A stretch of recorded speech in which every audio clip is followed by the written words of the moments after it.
وہ تو جو سمجھو پوری تیاری کر کے جایا ہے۔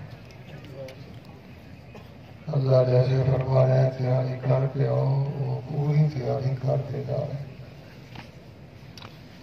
تقریباً 40 سال کا عرصہ ہمارا ایک ساتھ گزرا ہے۔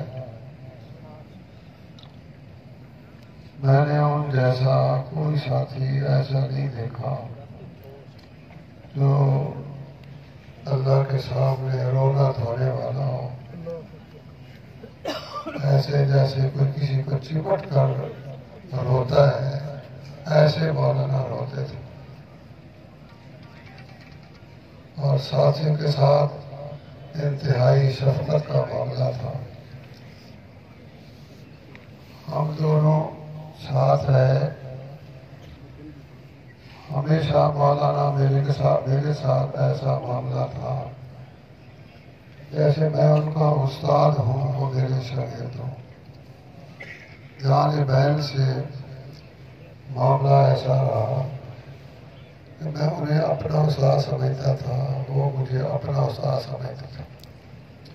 حضرت کے کمرے میں داخل ہوتا، حضرت بیمار بھی ہوتے پھر بھی کھڑے ہو کر مجھے ملتے، حالانکہ میں حضرت کو کہتا حضرت تکلیف ہے، آپ کیوں تکلیف کر رہے ہیں، پہلے تکلیف میں میں کمرے میں داخل ہوتا تو حضرت کھڑے ہو کر مجھے ملتے۔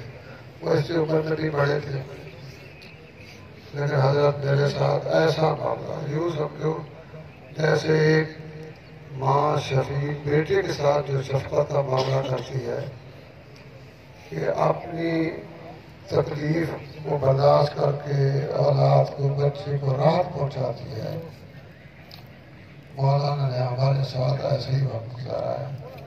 ساتھی تھے، اکٹھے رہتے تھے، تو مولانا کے حالات دیکھ کر میں مولانا سے کہتا میرے دل میں یہ خواہش ہوتی ہے کہ اللہ تعالیٰ کی طرف سے یہ اجازت ہوتی کہ آخری عمر کا حصہ کسی کو دے دیا جائے، دے سکتا ہے، تو میں بھی آپ کو آخری عمر کا ایک حصہ دے دیتا ہوں، کیونکہ آپ سے جو دنیا کا فائدہ ہو رہا ہے، مخلوق کو دینی اعتبار سے فائدہ ہو رہا ہے، مجھ سے ویسا نہیں ہو رہا۔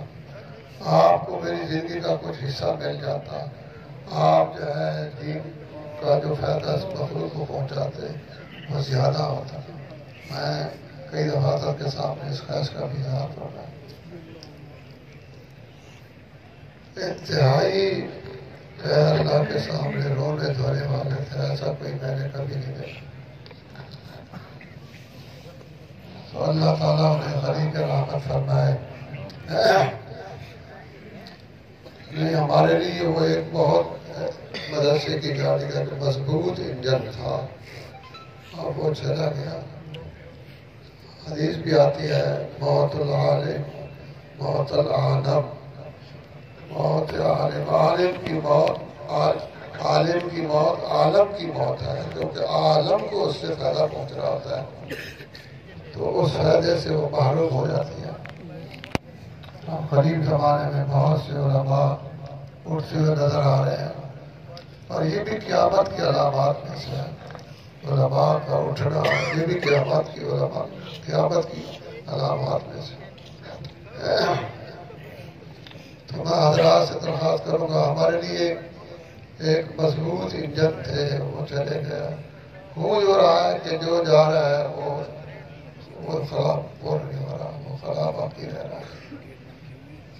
تو ہر مدرسے کے لیے جو ہے یہ مدرسے قائم رہے، ان کے لیے دعا کرنا، خصوصی طور پر ہمارے مدرسے کے لیے جو ہمیں اللہ نے ایک شخصیت عطا فرمائی تھی، وہ اب ہم سے جدا ہو چکی ہے، اس لیے ہمارا مدرسہ زیادہ محتاج ہے دعا کا۔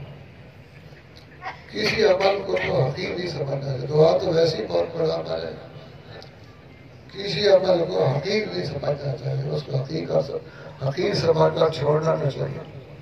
ایک بہت بڑے محدث، ان کا انتقال ہوا، بعد میں کسی کو خواب میں نظر آئے تو انہوں نے پوچھا کیا بنا؟ کہنے لگے کہ عجیب معاملہ ہوا، ہم نے بڑی کتابیں تصنیف کی، بڑی تدریس کی، علمی خدمت میں ہم نے بہت کام کیے، ہمیں ناز تھا ان کاموں پر، لیکن وہاں تو عجیب معاملہ ہوا کہ اللہ نے فرمایا میں تیری بخشش کر رہا ہوں، تمہیں پتہ ہے کس نے کیوں بخشش کر رہا ہوں، کس وجہ سے آپ کی بخشش ہو رہی ہے؟ تو ہمارے لگے کہ اللہ نے فرمایا کہ آپ ایک دفعہ تصنیف کر رہے تھے، لکھ رہے تھے، اور زمانے میں یہ قلم دوات چاہیے ہوتی تھی، اس سے دبو کر آدمی لکھنا شروع کرتا، تو آپ لکھ رہے تھے، اس اثناء میں ایک مکھی آئی، وہ بیٹھ گئی، آپ نے اس خیال سے کہ اللہ کی مخلوق ہے، پیاسی ہے، آپ نے اپنی قلم کو روک دیا، جب تک وہ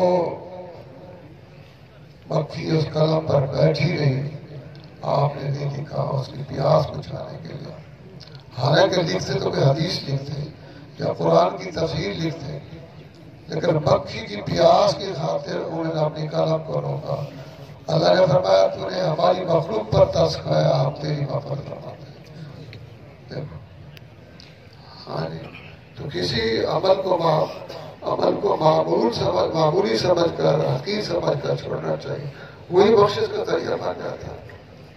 پھر جو عمل نیک ہو اس نیکی پر دوام بھی ہونا چاہیے، یہ نہیں کہ کبھی کر لیا کبھی چھوڑ لیا، اس دوام میں برکت ہوتی ہے۔ جس عمل کو شروع اس کو مسلسل کرتا چلا جائے، اس میں دوام ہو، اس میں جو ہے استقلال ہو،